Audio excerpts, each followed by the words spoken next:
Kain tayo! Ayan. So, meron tayong meron tayong canton. Meron na palang bagong flavor ngayon. Cheese, with cheese na yung canton. Under Payless. Tapos, meron tayong boiled egg. Ayan. Tapos, meron pang pizza yung tira kagabi. Dalawa na lang. And then, bumili ako ng shawarma. Ayan. Kain tayo. Ang daming pagkain. Dapat nagpa-fasting. Ano na to? Again, lunch, merienda, tsaka dinner na. Masarap yung cheese flavor. Cheesy spicy cheesy pala to. Ayan, hindi siya nakakasuya. Hindi nakakaumay.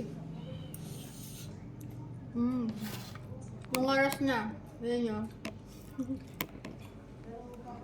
7:30 na. Tapos, boiled egg.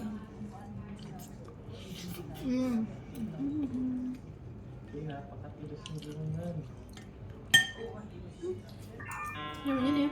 Relashing. Pagyan po sana yung lalaki. Ang tap siya kanyang kanang Korean noodles.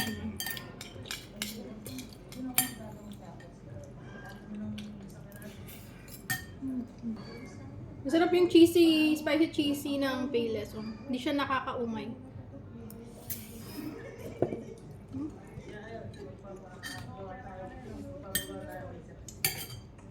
May rice din.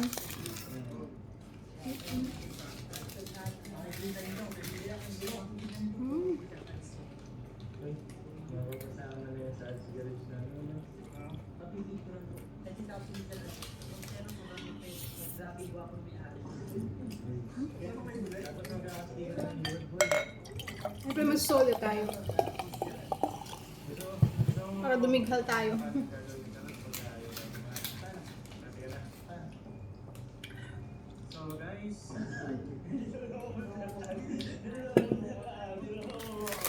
And then, ating shawarma. Dito na ako sa putan. Nandito na yung sauce.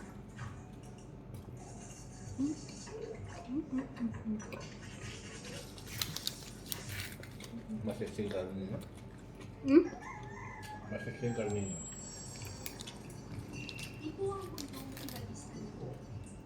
Marami yung tangkay. Pandudurat.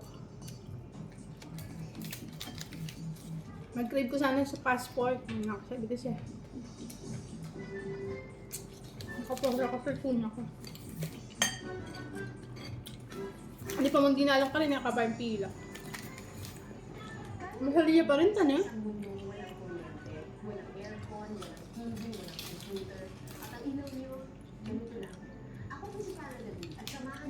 Ganda ng egg ko. Sarap.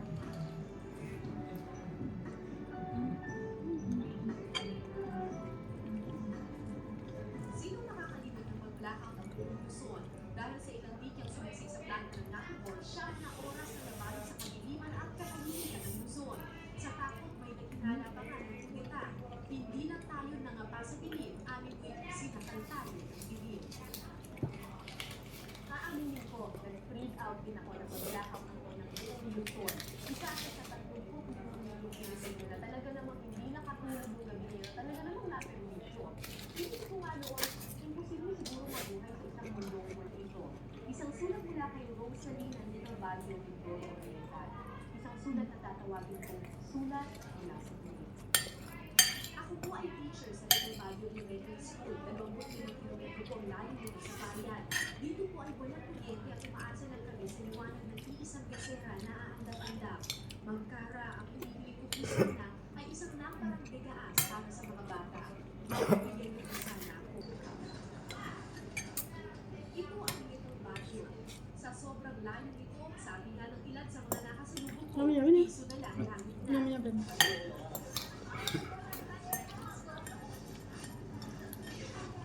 Walang kuryente ken.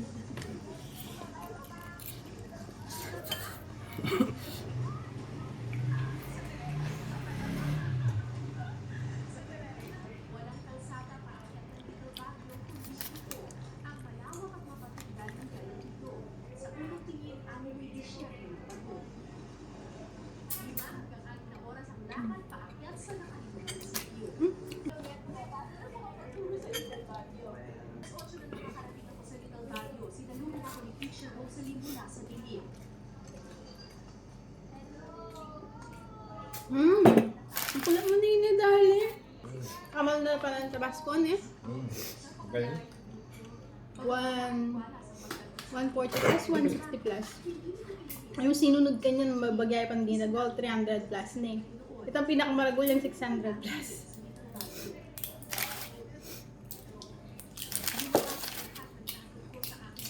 Ala yung kain. Wala kang makagulo lang. Wala ka tingnan yan. Tatak-tak Wala lang. tiya si Boss Bishop. So, meron tayong Tabasco. Ayan. Bukod sa mga maliliit Woo! na bahay sa dilim, nandiyan din ang kwento-kwento ng mga aswang. Ang lasa. Tawagin nila ang Masama yan. at Ay, parang ito. isang asong nangangain daw ng tao. Ang mga halimaw na ito ang dahilan kaya napilitan ang mga taga-Little Ang Baguio namin na patak magsabi na. sa Namin. Mapasin. Ako. Hmm?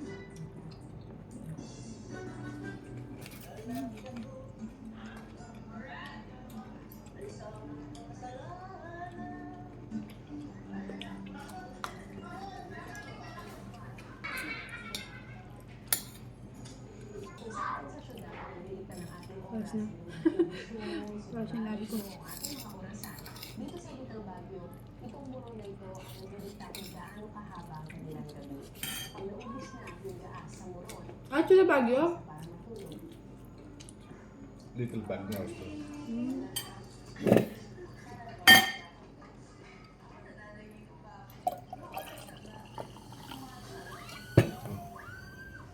Pinakamaagang gumising ang mga bata, alas 4 ng umaga, imbis na maglaro at lumaban sa eskwela, Kaya nasa mo yan, no? sa piling ng mga bata.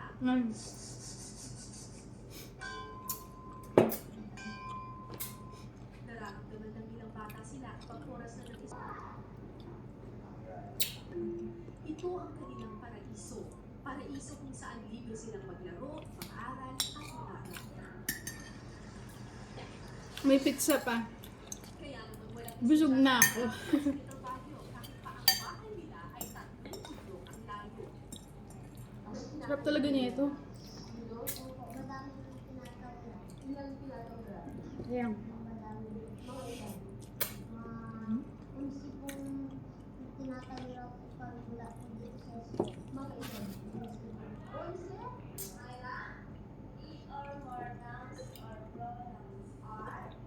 Si Myra De Vino, ang pinakamatinding bata sa Little Baguio, isa rin siya sa Bye!